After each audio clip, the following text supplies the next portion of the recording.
Imagine opening your mailbox and finding a letter that begins with the words, "This is the Zodiac speaking."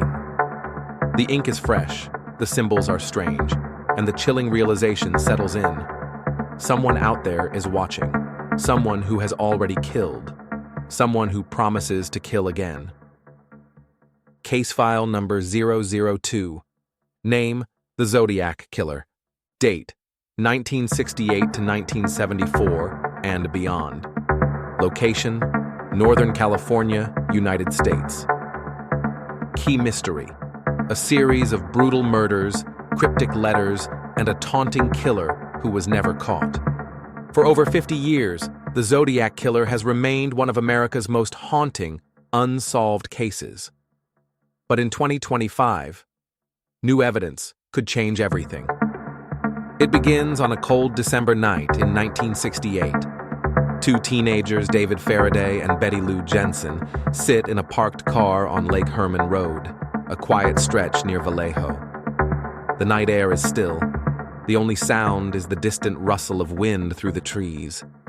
Moments later, gunfire shatters the silence. Both teens are killed. No suspect, no motive, just fear left behind. Fast forward to July 4th, 1969. Another couple, Darlene Farron and Michael Mageau, sit in a parked car at Blue Rock Springs Park. Fireworks echo in the distance. Suddenly, headlights pull up behind them. A man steps out. The air is thick with summer heat. The gunshots ring out again. Darlene is killed. Michael survives, though barely. And just 40 minutes later, the phone rings at Vallejo Police Department. A calm male voice says, "I want to report a double murder. If you go 1 mile east on Columbus Parkway, you will find kids in a brown car. They were shot with a 9mm Luger. I also killed those kids last year. Goodbye." It is the first time the killer calls himself out, but it won't be the last. Over the next year, a series of letters begin arriving at newspapers. Each one begins the same way. "This is the Zodiac speaking." Inside, threats, puzzles, and a strange crosshair symbol. The killer taunts police, promising more victims unless his ciphers are published. August 1969, San Francisco Examiner receives another letter. This time, a chilling demand. "By the way, are the police having a good time with the code? If not, tell them to cheer up. When they do crack it, they will have me." But the ciphers were not easy to crack. In fact, some remain unsolved to this day. And then, September 1969, Lake Berryessa. Two college students, Brian Hartnell and Cecilia Shepard, are enjoying a lakeside picnic. A man approaches, hooded, wearing a symbol on his chest. He ties them up, then stabs them. Cecilia dies from her wounds. Brian survives.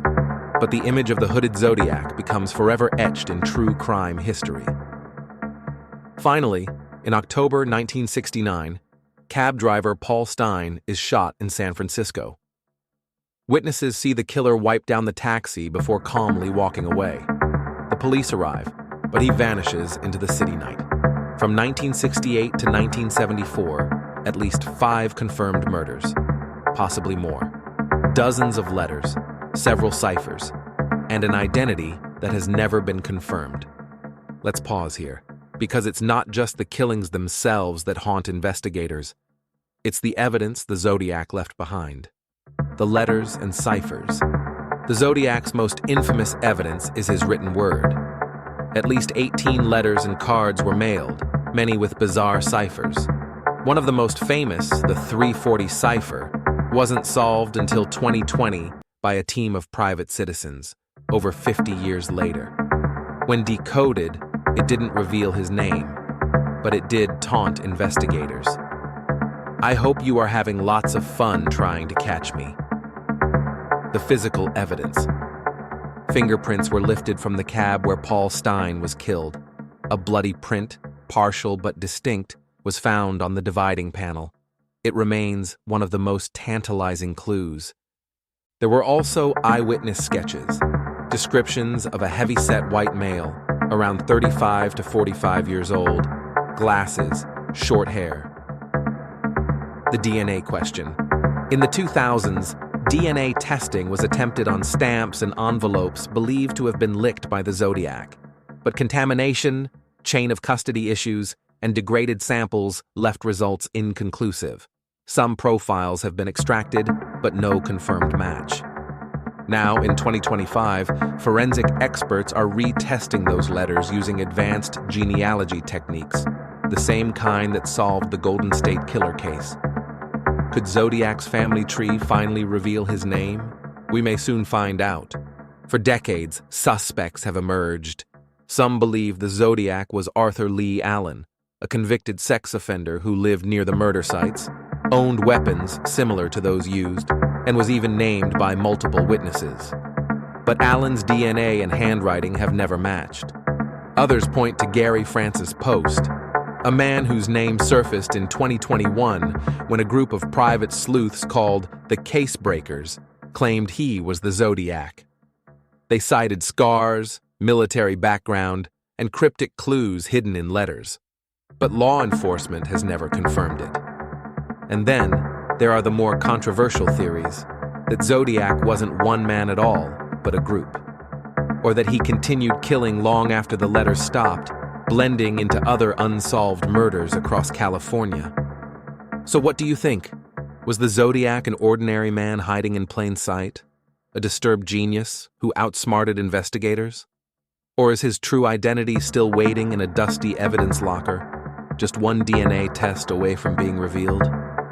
Tell me your theory in the comments below. The Zodiac Killer is a name that still chills Northern California to this day.